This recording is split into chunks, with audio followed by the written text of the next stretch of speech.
Biqiltuu miidhagdiin qacalee warra wal jaalachuun faayamee ganamaan rabbiin qopheessee kan walii godhuun isin uume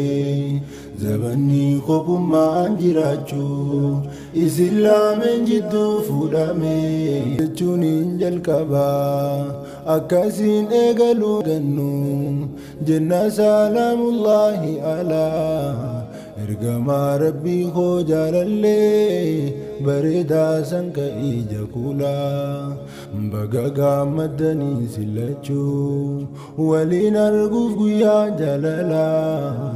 dunia khisatis buharuf والفودون كسر راس مالا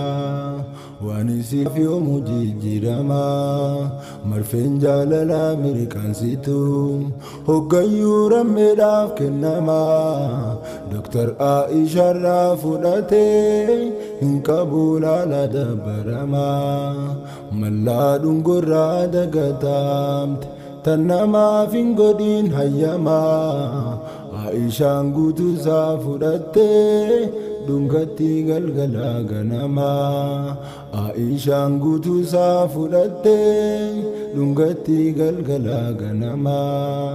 biqiltuu miidhagdiin qacalee warra wal jaalachuun faayamee ganamaan rabbiin qopheessee kan walii godhuun isin uume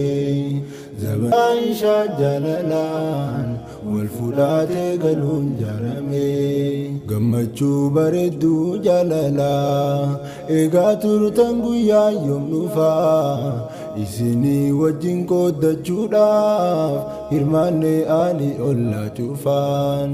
galaanni jaalala qulqulluun burqaan injitu itti fufaa khoflaa taphachaanuuf buhaaraa deemaa fuuldurri keessan kufaa khoflaa taphachaanuuf buhaaraa deemaa fuuldurri keessan kufaa jaalallee qaamaaf qalbiin tolee tan ammaa ol mul'attu lafaa isinirra haa qabu rabbiin budaa jinnii fi insi cufaa daraa bubbeen futee haa godhu nama isin jibbuu hinaafaa imaama biyyaanuu fargadhaa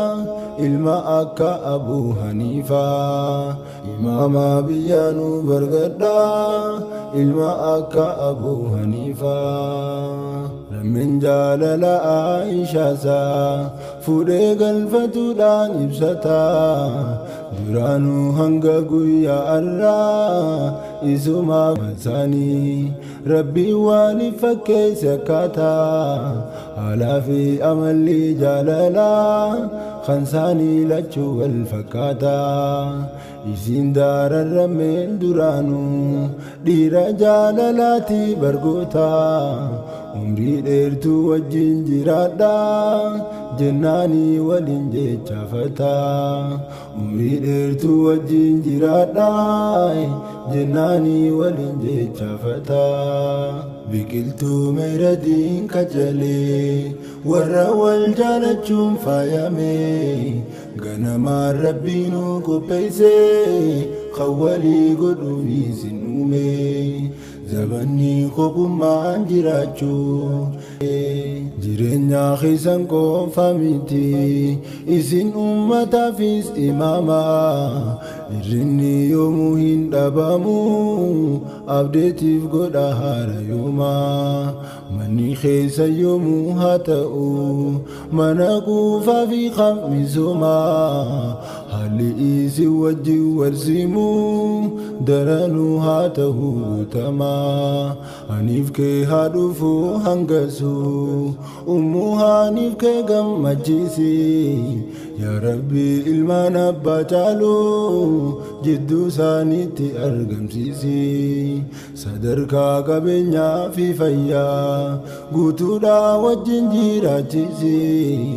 atuuni beeytaa waasiniimu umrii isaanii na gammachiisi atuuni beeytaa waasiniimu umrii isaanii wajjin dheereysi atuuni beeytaa waasiniimu عائشة جلالان والفولات قالون جرمي رمي في عائشة جلالان والفولات